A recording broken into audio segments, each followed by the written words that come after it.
Spiderman বাবা আমাকে উপরে তুলো। এই নিয়ে আমি তোকে বই দিয়ে উপরে তুলবো। হাল্ক বাবা তুমি আমাকে উপরে তুলো। আরে তুই চিন্তা করিস না, আমাদের কাছে অনেক টাকা আছে। একটু তোর থেকে উপরে উঠেছি, বাবা ওরা আমার থেকে উপরে উঠে গেল।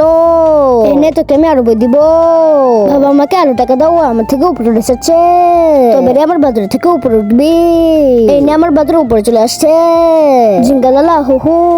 বাবা আমাকে বই দাও। এই নিয়ে আমি তোকে আরো বই দিলাম। ওয়াও, আমরা দুজন উপরে চলে আসছি, কি মজা। এখন আমাদের এই ব্রিজটা পার করতে হবে। বাবা কিভাবে পার করবো? এই চিন্তা কেন করছিস? আমাদের কাছে অনেক টাকা পয়সা আছে, টাকা পয়সার ব্রিজ বানাবো। চল চল চল। আরে যে আমরা তো নিচে পড়ে গেলাম, আমাদেরকে এই রাস্তাটা পার করতে হবে। এবার দেখো স্পাইডারম্যান আর গুরু কিভাবে রাস্তাটা পার করে। কিন্তু তার আগে তুমি টাকাকে ভালোবাসো না তোমার মাকে ভালোবাসো? যদি মাকে ভালোবাসে থাকো তাহলে ভিডিওতে লাইক করে সাবস্ক্রাইব করে দাও। বাবা চিন্তা করো না, আমি অনেক পড়াশোনা করেছি, এভাবে ব্রিজ বানাতে হয়। এই তো আমরা এই পাশে চলে এসেছি, কত সোনাদানা চলে এসছে আমাদের কাছে।